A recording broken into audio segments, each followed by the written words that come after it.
Muito bom dia, chegamos nessa quinta-feira, então 29 de dezembro.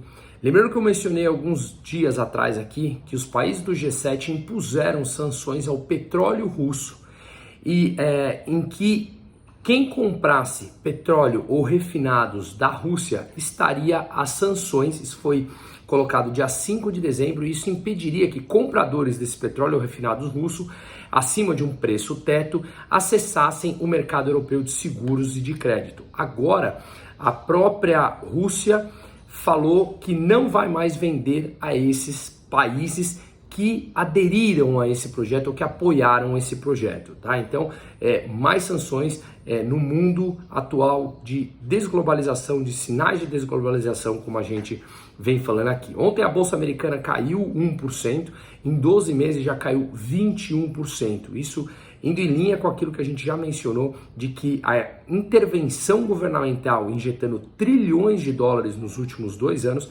gera consequências e disfunções nos preços que mais cedo ou mais tarde o pêndulo volta ao equilíbrio. Tesla já caiu 69%, Apple 30% no ano, Microsoft 31%, Amazon 51%, a Meta 66%.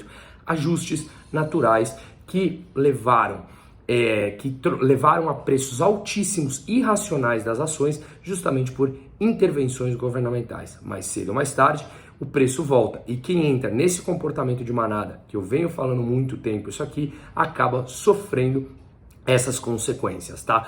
Bom, no Brasil saíram dados importantes de criação de trabalho, abrindo 162 mil vagas em outubro ainda falando, tá? E se computarmos, nos últimos 12 meses foram criadas quase 2,5 milhões de vagas de trabalho no Brasil, tá? Lembrando que no ano passado já tinham sido criadas 3 milhões e 70 mil vagas de postos formais de trabalho, tá?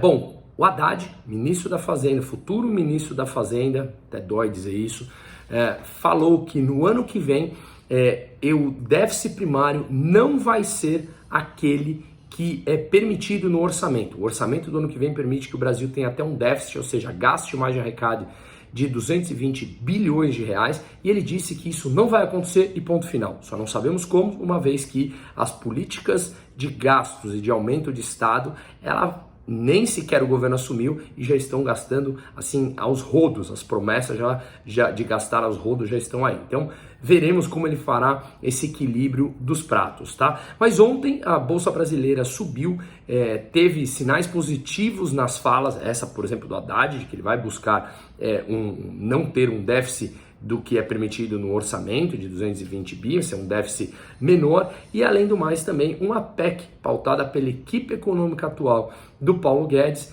em que o teto de gastos não seria apenas corrigido pelo IPCA como é hoje, mas sim atrelado ao crescimento do PIB. Com isso, o teto cresceria se o PIB crescesse e se a dívida brasileira frente ao PIB estivesse abaixo de um patamar, por volta de 80% do PIB, que hoje está em 75%. Lembrando que a dívida brasileira vem caindo nos últimos anos, um dos poucos países que conseguiu fazer isso pós-pandemia, tá? Então, esse projeto, essa PEC do Paulo Guedes, supostamente seria um contrapeso que o Centrão usaria para não permitir que o PT gastasse dessa maneira. Mas confiar e estar na mão do Centrão é outra coisa que a gente sabe que não faz o menor sentido. Só lembrando que o governo eleito novo, ele tem até agosto para propor uma nova regra fiscal, um arcabouço fiscal em substituição ao teto de gastos. Supostamente o Centrão poderia usar essa PEC do Paulo Guedes, que obviamente é muito mais responsável, pode ter críticas ou não, mas é muito mais responsável do que gastar 200 bi, assim, à torto e direito, como foi aprovada essa PEC. Então, poderia ser um contrapeso importante a isso, tá bom? Então, vamos à nossa quinta-feira, chegando quase no final do ano. Um ótimo dia para todo mundo.